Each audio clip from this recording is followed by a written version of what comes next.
Добро вечер во емисијата 360 степени на Алсат. Во ова издание ќе зборуваме за генералните состојби со коронавирусот во земјава и проекциите за можен развој на заразата. Во студиото ќе биде директорот на Центарот за јавно здравје Скопје, доктор Арбен Зибери. За најавите од владата за телефонска апликација која ќе ги регистрира нашите контакти, состојбата во затворите и генерално за човековите права во услови на вонредна состојба, ќе разговараме со извршната директорка на Хелсиншкиот комитет Ранија Пировска. Нашиот мобилен уред ќе ги зачува кодовите на уредите што биле во наш радиус, во наша близина. Овие податоци ќе се чуваат само единствено нашиот мобилен уред.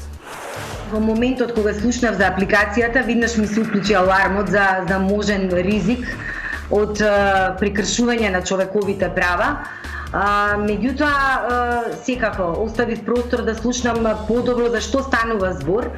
Споменувавте и до 100 случаи дневно, за сега не сме стигнати до таму. Можно ли е тоа да се случи или сепак сега може да ја ревидирате таа ваша оценка? Nuk është e udhës që prej tash ne të themi se nuk mund të arrim deri në atë numër. Për shkak se unë kur kam thënë se ne mund të jemi deri në 100 pacient në ditë, kam pas parasysh informatat që i kemi ne nga tereni, për shkak se pikërisht ekipet e qendrës për shëndet publik janë ato, do të kisha thënë, më të involvuara direkt në teren. Останете со нас, со разговорите се враќаме за кратко.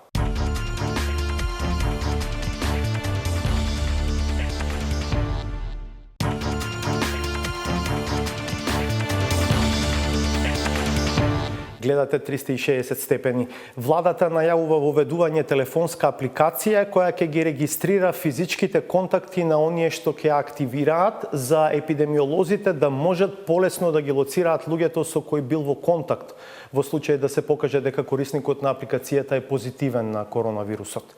Најавите ги вознемирија духовите во дел од јавноста и ги наметнаа прашањата за тоа дали може да се злоупотребуваат личните податоци на граѓаните и дали е ова нов современ тип на следење. За ова вечерва ќе разговарам со Ранија Пировска, извршна директорка на Хелсиншкиот комитет, која имаме на видеоврска. Пировска, добро вечер, благодарам што сте дел од 360 степени. Добро вечер. Пред да ви го поставам првото прашање, ќе ве поканам заедно да одгледаме дел од синокешниот настап на министерот Дамјан Манчевски во емисијата Вин-Вин на телевизија Телма, на која кажува детали за начинот на кој што ќе функционира апликацијата. Навистина се обидовме и успеавме во тоа да најдеме технолошко решение кое што ќе ја заврши работата што е потребно, односно ќе им го даде потребниот одговор на епидемиолозите со кого сме биле во контакт во последните 14 дена, а при тоа да не е инвазивно. Значи да нема никаков допир со нашите лични податоци. Што прави апликацијата просто опишано? Секој некој што ќе симне апликацијата, ќе му генерира сосема нов апликацијски број кој што нема никаква врска со нас. Со нашиот датум на раѓање, мобилен телефон, матичен број, нема никаква врска со нас. Сошто ќе биде код. Код, нов код, кој што до сега воопшто сме го немале. И кога ќе дојдеме во радиус од 2-3 метри, тоа се калибрира согласно потребите на епидемиолозите, нашиот мобилен уред ќе ги зачува кодовите на уредите што биле во наш радиус, во наша близина. Овие податоци ќе се чуваат само единствено нашиот мобилен уред. Значи нема да бидат никаде предадени. Сите податоци кои што се постари од 14 дена, по автоматизам ќе се бришат. Но доколку се надевам дека не, некој од граѓаните се покаже дека е позитивен на тестот за COVID-19, ќе биде замолен, запрашан, повикан на страна на Министерството за здравство, своеволно да ги предаде овие кодови до Министерството за здравство. Дори тогаш и само тогаш овие кодови ќе бидат поврзани со мобилните броеви на луѓето кои што биле во наша близина. Односно со другите кодови. Со другите кодови.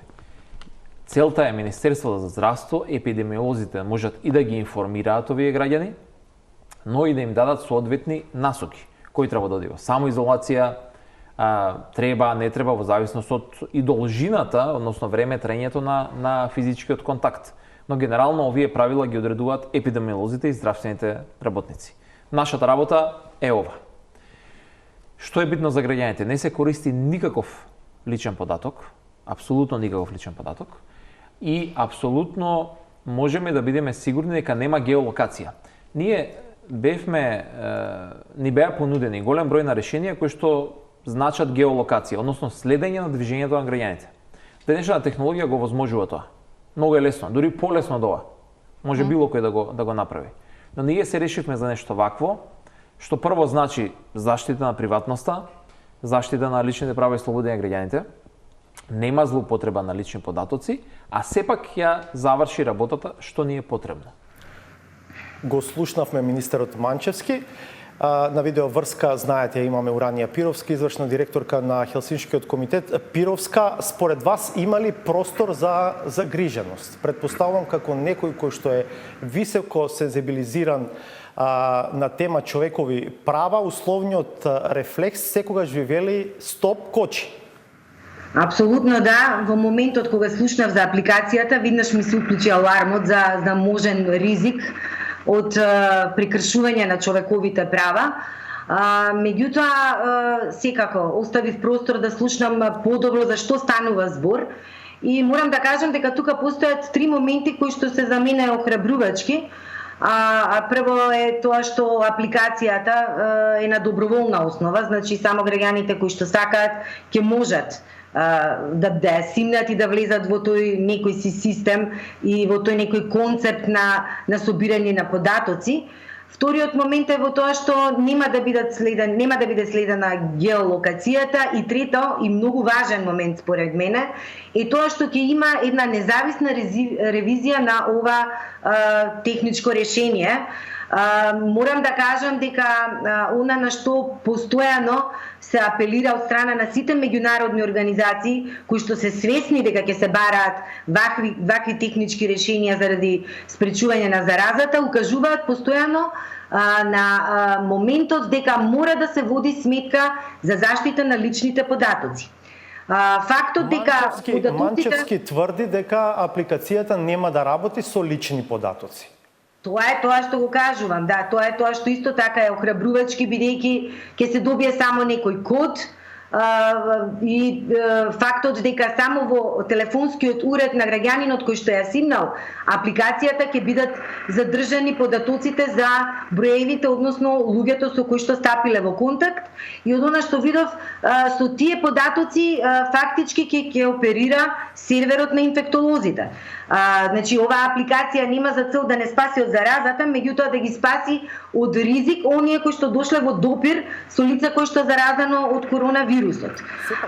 Пировска, ќе се согласите дека кај нас се уште е силно ехото од големата афера со прислушувањето на повеќе од 20.000 граѓани и сега ова некако изгледа како нов можен проблем на тој план. Апсолутно, јас сум една од тие кои што стравува за ваквиот начин, односно пристап во справувањето со кризата, ако се има предвид дека јас бев една од тие кои што чии разговори беа следени. Сите ние се уште живееме под таа траума од она што ни се случи и се уште постои една недоверба кон институциите кога станува збор за вакви решенија. Оттука, јас не можам да кажам сега во моментов како и дали оваа апликација понатаму ќе доведе до прекршување на човековите права, меѓутоа и на иако лични податоци нема, меѓутоа во моментов како што реков, она што ме охрабрува е дека ќе има една независна ревизија. Секако дека ќе мора да се води сметка и да се потврди фактот дека податоците генерирани во телефонскиот уред после 14 дена ќе бидат бришани. Тоа е многу важен момент. Ние на почетокот на кризата, она од што стравувавме е прво да не се објавуваат имињата на луѓето кои што се заразени со коронавирус заради можна стигматизација, заради можни прекршувања на нивните права. Јас воопшто не сум зачудена што голем дел од граѓаните стравуваат дека оваа апликација може да биде вовед можеби во некакви си злоупотреби на човековите права. Пак ќе речам, ние сме се уште држава со кревка демократија и гледаме што се случува во државите каде што постои тоталитаризам и како властите таму оваа вонредна состојба ја злоупотребуваат за да добијат поголема моќ и воведуваат практики кои што се апсолутно тоталитарни и во голема мера ги прекршуваат човековите права. Тоа што го зборува владата првично и министерот Манчевски звучи, изгледа добронамерно, но како што велите и вие, не е лошо да бидеме предпазливи и да следиме се што ќе се случува со таа. Ќе мора да се следи и ќе мора да се слушнат мислењата на таа независна ревизија. Јас би препорачала, освен лица кои што се разбираат, да речем, во таа технологија, дека не е лошо да има и независни представници, можеби па и од граѓанскиот сектор, кои што би имале увид во тоа како таа апликација понатаму ќе функционира и како таа ќе влијае на човековите права и слободи. Пировска, вашите активности генерално се фокусирани на следење на состојбата со човековите права на луѓето во затворите и притворите. Сведоци сме дека еден притвореник во истражниот затвор, во затворот Скопје, позитивен на коронавирус, па таму сега вонредно се тестираат притвореници, стражари и други вработени во затворот. Имате ли увид подиректно, сте разговарали ли со некој од надлежните повиканите за состојбата во затворите? Па јас од самиот момент на прогласувањето на вонредната состојба се фокусирав на ризичните групи. Односно, оние луѓе кои што во вакви услови и во вакви ограничувања можат да бидат највеќе погодени и нивните права да бидат најзагрозени. Една од тие категории се секако притворениците и затворениците. И ние уште во првиот момент укажавме на тоа дека никако оваа состојба не сме да влијае на загрозување на нивните права во установите каде што престојуваат. Јас сум во постојан контакт со управата за извршување на санкции и од првиот момент кога беше прогласена вонредна состојба, прво ги испитував дали казнено-поправните установи ги имаат сите услови за да можат да се заштитат, односно средства за дезинфекција, хигиенски услови за да може да се заштитат затворениците. Бев уверена од страна на управата за извршување на санкции дека се преземаат сите можни мерки за да бидат заштитени затворениците. Секако и тие се соочуваат со ограничување на одредени права и погодности како што е користењето на викенд. Меѓутоа ние во исто време поднесовме и препораки и до судовите и до управата за извршување на санкции. Секако до судовите велам заради тоа што ги следиме и правата на притворениците. Укажавме дека е многу добро во следниот период повеќе да бидат утврдувани алтернативните мерки отколку мерката притвор. Исто така да се утврди кои лица ги исполнуваат условите, односно можат да бидат во домашен притвор за да се растеретат казнено-поправните установи, секако пред да бидат пуштени во домашен притвор да бидат тестирани за да се спречи можноста од ширење на заразата. Во текот на вчерашниот ден исто така бе во комуникација со управата за извршување на санкции, но и со министерот за здравство, за да видам кои мерки ќе се преземат во текот на денешниот ден за да се заштитат останатите притвореници. Како што гледам, во тек е тестирање во затворот Шутка. Јас апелирам на тоа да исто така и пробациските служби во следниот период утврдат кои затвореници ги исполнуваат условите за пробација, па на некој начин така да бидат растеретени казнено-поправните установи. Јас знам дека можеби нема капацитет за тоа да бидат истестирани сите затвореници, меѓутоа треба да се процени кои мерки може да се преземат во овие услови. Свесна сум за тоа и свесна сум за капацитетите на нашата држава, меѓутоа државата при преземањето на сите мерки кои што значат ограничување на одредени права мора да водат сметка пред се на ризичните групи. Сега во вонреднава состојба гледам дека властите имаат слух за ризичните категории на граѓани, им даваат посебни дозволи. Тука веќе станува збор сега за лицата со попречености, за лицата со ретки болести. Единствено што ме загрижува е сепак дека лицата кои што се сместени во установи и кои што се лишени од слобода можат да претрпат одредени, да речем, прекршувања на нивните права, а во моментов ние не сме во можност да вршиме мониторинг на тие установи. Единствената комуникација ни е преку управата за извршување на санкции, меѓутоа не можеме да ги провериме тие наводи. Добро, дали имате некаква друга специфична ситуација со која што се соочувате во овој период на вонредна состојба, која што неспорно е состојба во која што се ограничени човековите права? Па ние во најголем дел се занимаваме со работничките права во периодов и најголемиот дел од поплаките кои што ги добиваме се однесуваат на отпуштање на работници, највеќе во приватниот сектор. Но исто така ни се обраќаат и граѓани кои што не можат да остварат одредени своји права заради ограничувачките правила на движење. Например, во последно време добиваме исто така представки од родители кои што не можат да остварат видување со детето со кој што не живеат, односно станува збор за деца на разведени родители, детето живее со едниот родител, другиот родител има право на видување, меѓутоа поради полицискиот час, поради ограниченоста на движењето не можат да го остварат ова свое право. И што е вашата препорака во тие ситуации? Центрите за социјална работа ќе мораат да заземат одреден став како да ги регулираат односите помеѓу децата и родителите. Во овој период ќе мораат да изнајдат некакво привремено решение за да можат и понатаму да се остваруваат овие видувања. Јас морам да кажам дека досега, иако во цел свет процентуално се зголемени бројот на представките од семејно насилство, ние се уште не добиваме голем број на такви представки. Ние вчера излеговме со апел пред институциите за посебни мерки кога станува збор за жртвите од семејно насилство, односно како треба институциите да постапуваат. Во најголем дел нашите мерки се однесуваат на тоа да се заштити пред се жртвата, односно промптно да интервенираат установите и секако Министерството за внатрешни работи со тоа што веднаш ќе биде отстранет насилникот.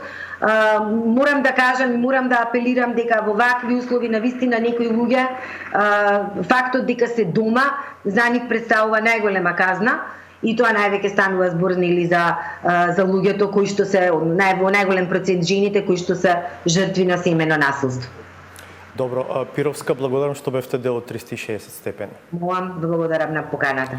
Ние продолжуваме понатаму со емисијата.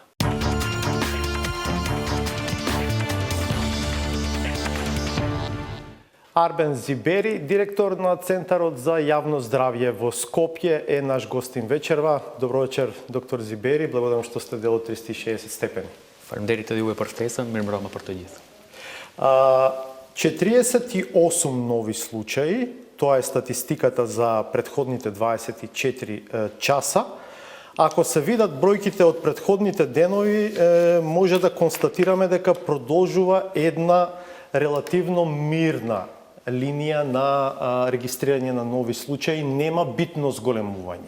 Имаше еден инцидент, да речеме, на 4 април, кога 72 нови случаи беа диагностицирани, но од тогаш, еве, 5 дена помина, бројката е релативно стабилна. Po, pikrisht si që thatë edhe ju, ishte vetëm një ditë, dikun të mbi 70 raste të diagnostifikuara dhe tani java, do me thonë, nga e hëna deri sot që flasim, është një numër, do të kisha thënë një numër linear i të diagnostifikuare të rasteve me COVID-19 dhe si që kemi thënë edhe më herët, edhe në emisionet më përpara, ne këtë trend e kemi parashikuar dhe besojmë se do të arruajmë këtë vijë të diagnostifikuarve që flet se poshtë nalt ne jemi në parashikimet që tani më nga muaj janar i kemi bërë të ditura për të gjithë opinionin. Вие во една ваша последна изјава не исклучивте можност оваа бројка сепак да оди и погоре. Споменувавте и до 100 случаи дневно, за сега не сме стигнати до таму. Можно ли е тоа да се случи или сепак сега може да ја ревидирате таа ваша оценка? Jo, unë mendoj se është herët prej tash që të japim ndonjë parashikim se a do të jemi deri në atë numër që kam thënë para disa ditëve, për shkak se duke marrë parasysh edhe numrin e testimeve që bëhet në shtetin ton, për shkak se do ta themi faktin se ne jemi të limituar sa persona në ditë mund të testojmë, duke përfshirë këtu edhe Institutin e Shëndetit Publik, duke përfshirë edhe disa laboratori tjera private që bëjnë testim, Jean Mitref, dhe prandaj mendoj se nuk është, do të kisha thënë, nuk është e udhës që prej tash ne të themi se nuk mund të arrim deri në atë numër. Për shkak se unë kur kam thënë se ne mund të jemi deri në 100 pacient në ditë, kam pas parasysh informatat që i kemi ne nga tereni, për shkak se pikrisht ekipët e Qendrës për Shëndet Publik janë ato, do të kisha thënë, më të involvuara direkt në teren, ku edhe ne kemi një pasqyrë më reale se ku presim dhe çka na pret në të ardhmen. Prandaj за гледачите да објасниме, вие водите институција која што се вика Центар за јавно здравје. Кај вас не се прават тестови, но ваши екипи на терен земаат брисеви, кои што потоа одат на испитување во лабораторијата на Институтот за јавно здравје. Ashtu është, po, ne jemi, do me thënë, si që thash më herët, ne jemi në teren, ekipet tona marrin strisho, marrin nga punktet tashmë të njohura, si që janë, në Shkup kemi 4 punkte, ai në Janez Sandanski, në Çajër, në Qento dhe në Idadia. Do me thonë, këtu janë 4 ekipet tona të Qendrës për Shëndet Publik, që varësisht prej pacientëve që i cakton mjeku am, ne ju marrim strisho dhe të njëjtat dërgohen për analizë në Institutin e Shëndetit Publik.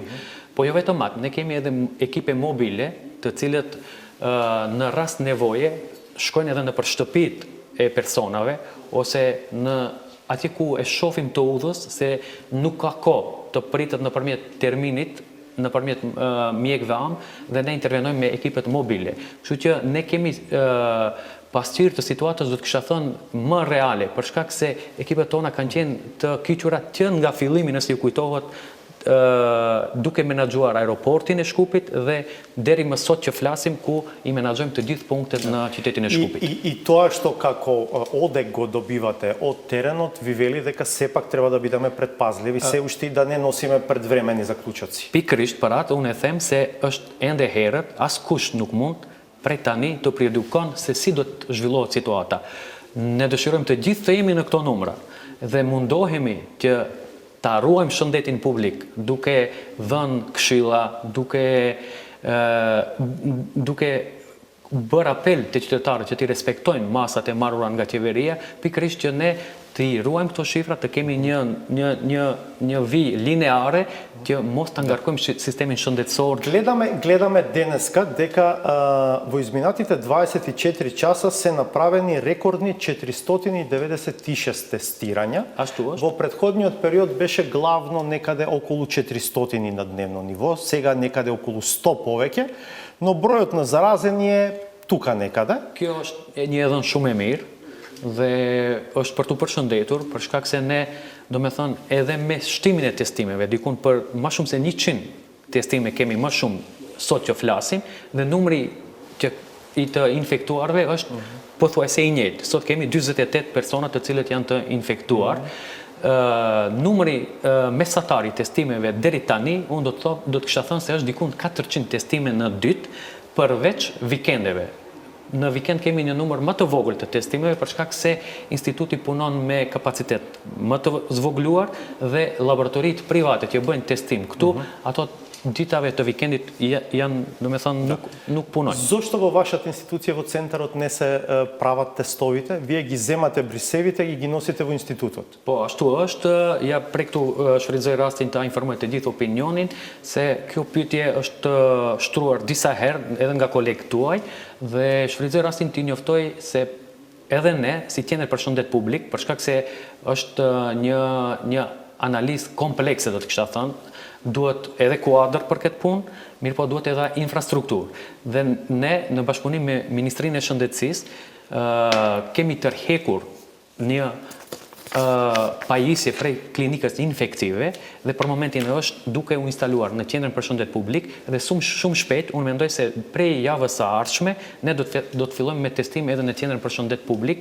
dhe besoj se do ta ndihmojmë të gjithë sistemin shëndetësor që sa më shumë raste, sa më shumë pacientë. Kolko bi bil kapacitetot na vašata laboratorija? Kapaciteti i laboratorisë tonë është dikun mes 40 dhe 50 testime në ditë. Dobro, тоа и не е малку, ако се околу 400 на ден, тоа е околу 10% од вкупните тестови. Duke pash parasysh edhe atë që e tham më herët se ekipet tona janë pikërisht në vjen e parë të frontit dhe ne kemi kontakt direkt me persona të cilët pothuajse 90% të rasteve që ne i komunikojmë, që marrim strisho, domethënë nga punktet që tashmë i përmenda, janë pikërisht më shumë raste prej atje janë pozitive. Доктор Зибери, ако продолжи оваа тенденција, но велиме рано е да видиме како ќе биде во следните денови и недели, тогаш кон крајот на април нема да има 2000 заразени. Дали во таа смисла сепак останувате на таа ваша проценка дека пикот ќе се случи кон крајот на април, кога велам ваша, не мислам конкретно на вас, туку мислам на институциите и целиот тој форум на експерти во кој што се прават тие проекции со 2000 заразени. Крајот на април со 2000 заразени. Unë përsëri do ta them të njëjtën, është shumë gabim të prognozohet në këtë situatë se sa mund të jetë numri i saktë deri në fund të prillit, për shkak se duke pash parasysh se ky bëhet fjalë për një virus jo shumë të njohur për shkencën dhe çdo ditë ndryshon situata dhe nuk mund të japim prognozë prej tash deri në fund të prillit se ku mund të jemi me numrat. Do të kisha dëshiruar që të vazhdojmë me këtë numër të diagnostifikuarve, mirë po është mirë që ne mos të mrim taj numër që e kemi parashiku dikun 2000 persona deri në fund të prillit, mirë po unë nuk do të kisha përjashtu atë që ne e kemi si prognoz ose si të dhënë që realisht tereni është shumë më ndryshe se sa prognozat në për zyra apo në për studi. Има еден специфичен случај денеска со еден наш колега од Канал 5 кој што е позитивен на COVID-19, случај поради кој што и лидерите на двете најголеми партии во државава, Заев и Мицкоски, ќе бидат во изолација во следната најверојатно една недела, бидејќи една недела поминала од кога биле во контакт со колегата, но тоа што сакам да ве прашам, не знам дали сте најкомпетентниот кој што треба да го одговори ово прашање, е еден елемент од соопштението на телевизијата Канал 5 во кој што велат дека нашиот колега од 6 април е во самоизолација, во меѓувреме забележал покачена температура, имал 38 и повеќе од тоа, побарал од својот матичен лекар да добие упат за тестирање, но велат во известувањето од Канал 5 поради електронската анкета немало доволно симптоми за да биде упатен на тестирање. Сега неколку дена потоа се испоставува дека колегата е сепак позитивен. Моето прашање би било дали можеме да заклучуваме дека нешто не е во ред со алгоритмот, дека алгоритмот е пререстриктивен. Сега зборуваме за јавување кај матичниот лекар, притоа мислам дека е една низа од 15 на прашања која што ви ја поставува матичниот лекар на телефон врз основа на кои потоа компјутерска програма вели дали сте за тестирање или не сте за тестирање. Po, ashtu, algoritmin të cilin e kanë marrë mjekët tamë, do me thonë, është i përpunuar nga ekspert, nga Komisioni i Smundjeve Ngjitse, i cili çdo mëngjes mban mbledhje dhe cakton se cilët janë simptomat dhe cilët janë persona që duhet testuar më herët, të cilët duhet të kenë prioritet, do me thonë në testim. Për shkak se, nësi kujtohet, tash është më kjo algoritmi i dytë që është në funksion. Ne kemi patur një algoritëm në fillim, kur i kishim edhe të gjithë kufit e hapur, tashmë dihet se kufit janë të mbyllur dhe është një algoritëm tjetër i cili e kanë mjekët tamë dhe për mendimin tim, në atë moment kur është vendos ai algoritëm, është përdoftuar se është funksional. Po nuk do të thotë se nuk ka raste të lëshimit, mund edhe të ndodhë lëshim. Unë mendoj se mjeku am, i cili është paraqit kolegu... Тој зема, да, тој алгоритам мислам дека зема пред се во обзир податоци поврзани со контактите на конкретната личност, се разбира и симптомите ги зема предвид, но во оваа ситуација, наверојатно затоа што колегата немал сомнителни контакти, алгоритмот рекол не е за тестирање, но бидејќи има се повеќе случаи во кои што не можете да откриете како се заразиле тие луѓе, дали можеби треба да се преразгледа алгоритмот и да се коригира? Unë mendoj, ndaj të njëjtin mendim me ju, se ndoshta do duhet reviduar algoritmi, për shkak se tashmë do të pranojmë faktin se kemi një numër më të madh të personave të cilët janë të identifikuar, që ndoshta nuk kanë lidhje me persona të cilët kanë ardhur nga vendet e më të rrezikshme që ishin. Në algoritmin tashmë që është funksional ose në fuqi, atje si pikë referimi ky që ishte se a ka pas kontakt me ndonjë person tashmë të diagnostifikuar. Ajo është pyetja themelore dhe në qoftë se persona të cilët paraqiten te mjeku am dhe tregojnë se kanë pas kontakt me ndonjë tashmë të diagnostifikuar, me automatizëm algoritmi i nxjerr se duhet testuar. Mirpo ja, ky rast tregon se ka edhe përjashtime. Është normale dhe jo vetëm këtu te ne, po informatat tona flasin se jo vetëm kolega i juaj, po ka edhe persona tjerë të cilët realisht nuk i plotësojnë kriteriumet në algoritëm, mirë po kanë rezultat të jenë pozitiv. Ако ги гледаме бројките за смртноста на ниво на поранешна Југославија, плюс Албанија, плюс Бугарија и Грција, да речеме целиот овој регион, тогаш Македонија не стои многу добро. Словенија има 22 жртви на 1 милион. Потоа е нашата земја со, сега зависи која бројка на жители ќе ја земете, ако се 2 милиони, тогаш имаме 16 мртви на 1 милион, или ако е 2,1 прашање дали сме толку, тогаш е некаде околу 15. Велам Словенија 22, потоа е Босна со 11, три земји имаат по 8 починати на 1 милион, Србија, Албанија, Грција. Косово и Црна Гора имаат најмалку. Косово 2,5 на 1 милион, Црна Гора 3, Хрватска е со 5 починати на 1 милион. Оваа бројка не е најповолна за нашава држава. Се разбира дека треба во предвид да се земе посветеноста на властите во регистрирањето на случаите и така натаму. Ajo është shumë e rëndësishme. Atë desha edhe unë ta them për shkak se duhet pranuar fakti se te ne institucionet janë shumë transparente. Dhe bukfalisht raportohen në çdo ditë edhe të gjithë të dhënat që janë relevante nga institucionet shëndetësore, besoni se nuk ka të mshefur asgjë dhe raportohen ashtu siç janë. Tash nuk e di unë në vendet... Да, верувам дека е тоа доминантниот впечаток на граѓаните, дека барем во тој дел не се кријат работите. Број на заразени, број на починати. Çdo ditë И njoftohet сите кои opinioni. што дури се пронајдени мртви во своите домови се тестираат посмртно и тие се бележат во статистиката. Edhe ato, po ashtu, edhe ato që ka pas disa raste që janë gjetur të vdekur nëpër shtëpit disa persona, edhe atyre është bërë testim, kështu që unë besoj se nëpër vendet që i përmendët ju më herët, nuk besoj se praktikohet kjo praktik, edhe për atë është ai numër që ju e thatë, është vdekshmëria te ato shtete është më e vogël se te ne. Mirë po realiteti është diçka krejt tjetër. Добро. Сакам да позборуваме за еден друг феномен кој што начелно го допре министерот за здравство Венко Филипче во некои од своите јавни настапи, а тоа е драматично зголемениот број на регистрирани случаи на сезонски грип оваа сезона 2019-2020 во споредба со претходната сезона 2018-2019. Алузијата од сето тоа е дека можеби коронавирусот бил многу порано присутен на теренот во Македонија отколку што сме биле свесни. Është fakt, pikërisht institucionit drejtoj une, është një ndër institucionet kyç që ka evidencë për për numrin e personave të cilët janë të diagnostifikuar ose të regjistruar si persona të cilët kanë qenë të smur nga gripi sezonal.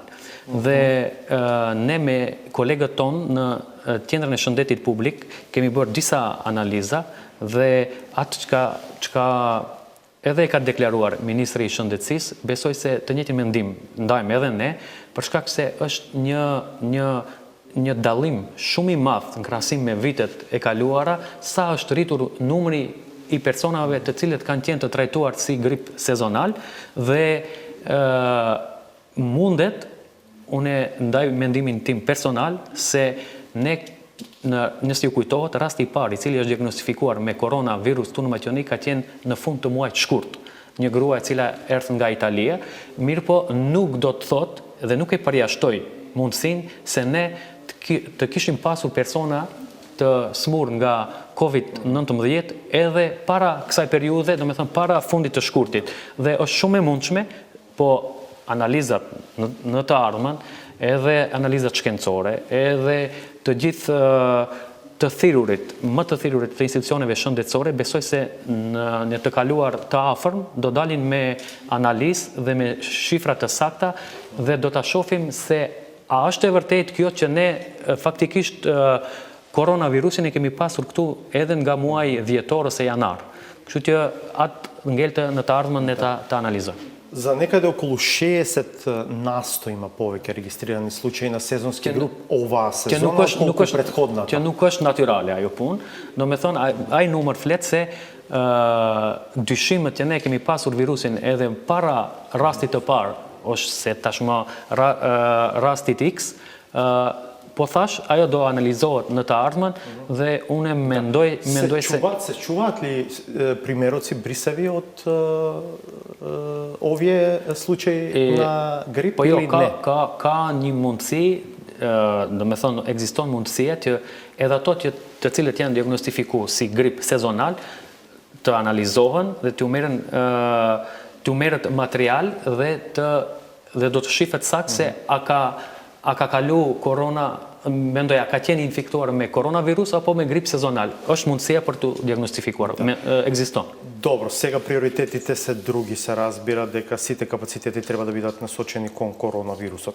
Што се однесува до поединечните места во државава, Скопје предничи со бројот на заразени, што е веројатно и нормално, бидејќи 1/3 од државата е Скопје. Është normale për shkak se dihet se të gjithë institucionet janë në Shkup, komunikimi i njerëzve është më i madh në Shkup, edhe normal, edhe numri i popullsisë në Shkup është më i madh dhe është e natyrshme që Shkupi Имате ли контрола на сите, условно кажано, кластери, да кажам? Дали, бидејќи сепак веќе има случаи за кои што не може да се утврди предходен контакт со заразен, предпоставам дека сега ситуацијата и не е толку лесно да се контролира. Është e vështirë që situata të thuhet që kontrollohet 100%, për shkak se ka edhe raste të cilët ekziston edhe nga ana e qytetarëve nuk tregojnë sakt se kanë qenë edhe në kontakt me dikant që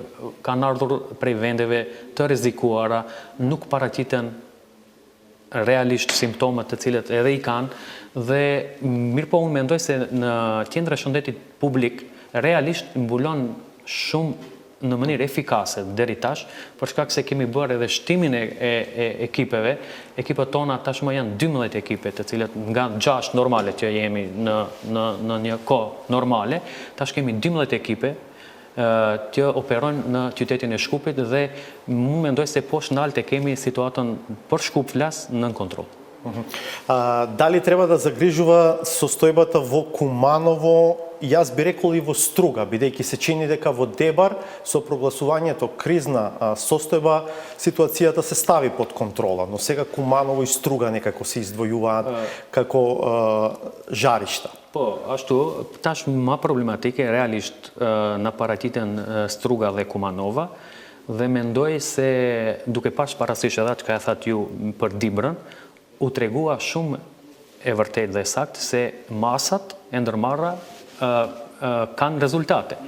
Për atë, unë do të kisha thënë se e vetmja mënyrë që ne ta vendojmë situatën në kontroll, në Struk dhe në Kumanov është vetëm respektimi i masave të cilat tashmë janë të njohura nga Дали сте qeveria. за заострување вие лично на мерките во овие две места? Unë mendoj tash për tash, këto masat që janë aktuale, aktive, janë të mjaftueshme, po nëse respektohen dhe besoj se do të kemi rezultat dhe do kemi numër më pak të diagnostifikuar në Struk dhe në Kumanov, në qoftë se respektohen në përpikshmëri masat e ndërmarrura nga qeveria. Куманово е уште по-специфично затоа што многумина од заразените се здравствени работници. Ajo është e keqja për shkak se mendoj persona, do me thënë shëndetësor, këtu do të kisha thënë, do të kenë kujdes më shumë. Po nuk mund të kenë kujdes më shumë nëse ne kemi më shumë pacient të cilët do t'i drejtohen institucioneve shëndetësore. Qëllimi i krejt kësaj situate është që ne sa më pak të kemi njerëz të cilët do të kenë nevojë për ndihmë nëpër institucione shëndetësore, që të ruajmë funksionalitetin e sistemit shëndetësor. Qëllimi i masave është që përveç të mos ketë komunikim mes njerëzve, ajo distanca sociale të ruhet, është qëllimi që edhe sistemi shëndetësor të jetë funksional, të ketë më pak pacient që të mund edhe të trajtohen më mirë pacientët të cilët kanë nevojë, mirë po edhe mos ketë fluks të madh të pacientëve të cilët do ju drejtohen institucioneve shëndetësore. Што вели вашата проценка? Веќе се зборува за евентуално постепено олабавување на мерките, дел од државите на Запад го зборуваат тоа, но и кај нас, иако срамежливо, веќе се зборува за такво нешто. Пред се, затоа што реални да бидеме, економијата прилично трпи. Да, точно е дека секој човечки живот е многу важен, но последиците од економијата исто така ќе бидат страотни, веројатно мора да се води сметка и за тоа. Дали во мај, ако продолжи оваа ситуација вака на линеарно зголемување на бројот на нови случаи, па во еден момент да почне да паѓа таа бројка, може полека да се олабавуваат мерките? Unë mendoj se është herët të flitet për hetjen e masave të cilët janë tash në fuqi, për shkak se kuptoj se përveç aspektit shëndetësor këtu, i cili është prioritet tashmë i gjithë shtetit, është fakt se do të kemi edhe probleme ekonomike, për shkak e gjithë kjo situatë tangon edhe sektorin ekonomik, është e vërteta çka e thatë ju, mirë po për hetjen e masave është shumë herë të flitet prej tash, për shkak se ne shohim çdo ditë kemi raste të reja të infektuar, edhe për ato masa që i paralajmëruan disa shtete më të zhvilluara, nëse i keni ndjekur edhe Gjermania, edhe Zvicra, edhe disa shtete tjera në Evropë, do të shihni se tash nuk mendojnë ashtu dhe e kanë prolongu për një javë që të mund të mendojnë se a duhet të tërheqin masat e ndërmarrura, prandaj mendoj se është shumë herë të flitet për hetjen e disa masave, për shkak se nga Organizata Botërore e Shëndetësisë, atje thuhet se masat për të tërhequr mund vetëm në rast kur në një shtet do diagnostifikohet rasti i fundit, do me thënë pozitiv, një muaj kohë duhet të kalon që të mund të gjithë masat të tërhiqen. Не jemi larg asaj realisht. Изгледа прилично далечна иднина. Ни предстојат големи верски празници. Прво кај православните верници е Великден. Трае неколку дена, а потоа ќе дојде Рамазан и постот трае 30 дена. Добро, ајде, Великден некако и ќе се помине, бидејќи е викенд. Слушам дека се разгледуваат мерки, па и можност тој цел викенд да биде продолжено затворен, ќе видиме како ќе се реши на крај. Но јас сакам да ве прашам повеќе за Рамазан. Очекувате ли тоа да биде предизвик за дел од граѓаните и верниците? Kështu, është i kuptoj shqetësimet tuaja dhe të gjithë besimtarëve, për shkak se si që dim të gjithë, muaj shenjtë i Ramazanit është muaj shumë i rëndësishëm për vernicите, da. Për besimtarët, mirë po ne jemi në një situatë jo normale tash. Dhe këtu duhet ndihmojmë të gjithë që ta ruajmë shëndetin e të gjithëve, për shkak se ballafaqohemi me një armik të padukshëm, unë do të kisha thënë. Prandaj këtë Ramazan, këtë vit, ne duhet t'i ndihmojmë situatës dhe çdo kush nga shtëpit t'i bën lutjet e veta dhe në atë mënyrë, në këtë muaj të shenjtë të Ramazanit, unë besoj se do të ndihmon të gjithë besimtarët më shumë dhe do të pranojmë faktin se jemi në një situatë jo vetëm ne si shtet, po e gjithë bota dhe ashtu do të funksionon në të gjithë botën, në të gjithë shtetet të cilët kanë muajin e shenjtë të Ramazanit. Да. Добро, овие Великден и Рамазан ќе ги поминеме така, па здравје до година. Ако сме здрави и живи, ќе ги празнуваме и славиме поинаку. Edhe unë ndajt njëjtin mendim, këtë vit ne do t'i kalojmë kështu siç jemi në situatë realisht jo të mirë, po besoj se në vitin e ardhshëm nuk do të kemi kështu lloj probleme dhe do t'i parashikojmë situatat më herët dhe do të ndërmarrim masa në kohë të duhur dhe jam i sigurt që vitin e ardhshëm nuk mund të ndodhë kjo, për shkak se tashmë e gjithë bota edhe shkencore është e koncentruar në zbulimin e një vakcine e cila do të kishte ndihmuar që mos të kemi kaq shumë raste të диагностифikuar me koronavirus. Благодарам многу. Арбен Зибери, директор на Центарот за јавно здравје во Скопје, беше гостин во 360 степени. Faleminderit edhe juve për ftesën. По паузата е саботажата, останете на насад.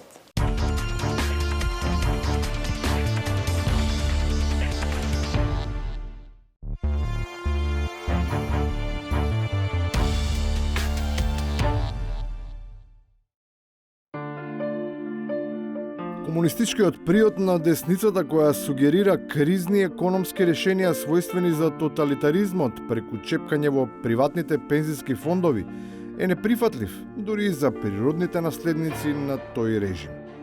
И не само тоа, туку таквиот напад врз личните средства на граѓаните наидува и на лизгачки старт одзаде и дури од оние за кои би се очекувало да им бидат блиски, особено ако му припаѓаат горе-долу на истиот политички ориентиран светоглед. Тоа е согласно идеологијата на ВМРО ДПМН. 30 години у туѓото и се очите, 30 години у туѓото брца. Проблемот со идеологијата веројатно предизвикува дилеми кај сите активни и пасивни подржувачи и симпатизери кои се исправени пред предизвикот од евентуално губење на вистинската ниша во која се чува партискиот идентитет. Соочени со таква ситуација, тие дури ниту самите не знаат дали се уште се дел или веќе не и припаѓаат на организацијата. Јас не сум ВМРО, јас сум ВМРО. Јас не сум ВМРО, јас сум ВМРО. Може би една од причините поради кои се случува ваква емотивна криза е се позачестеното отсуство на рацио, веројатно и во интерните, особено во односите со јавноста, кое се демонстрира со наметнување на сложени конспирации кои може да служат единствено како мембрана за евентуален иден неуспех, ама не и како детерминирана критика за нечија донација, па макар таа била и од најлутиот противник. Ова што сега представуваат како хуманитарна помош им било планирано за корумпирање на гласачи, им била веќе робата нарачана, им била договорена со оние кои што требало да им ја донесат и само ја поделиле. Токму затоа и се појавуваат недоумици, а како подкрепа мислите се упатени кон поддршка и наклонетост на виши сили, и тоа во ситуации кога нивното влијание е ирелевантно. Но е добро да се искористи како аргумент за прекин на дебата, за која е одговорна единствено недоволната техничка поддршка на соговорникот. Бидејќи беше слаб интернетот, имав најава од држијата дека би Тоа е да се... не посакаш, бете, види. Да. Он посакуваше да сум замолчал јас. И сега гледај, кај што е оној горниот никој не е. Јас и понатака сам говорам сега во студио, него го нема. 2 минути ве изгубив, 2 или 2,5 минути се изгубив. И на крајот, за оние кои што наместо во комуникација со оној горе да се наоѓаат кога е тешко, од себични причини, си дозволуваат во негово име и за своја сметка, тие да добиваат, а сите други да губат. Mos dhash Zoti që ne të hekim dorë, ti pezullojmë vendimet tonë. Nuk ka fortë që mund të lufton epidemiji. Ju garantoj që atëherë bëhet Бангладеш. Наспроти очекувањата да бидат над ситуацијата, сега верниците треба да покажат дека се помудри од своите поглавари. Оти веќе е непристојно, тие постојано да се камуфлираат за нивните искрени молитви. Толку за вечерва, благодарам што бевте со нас. Се гледаме повторно в понеделник од 22. Пријатно.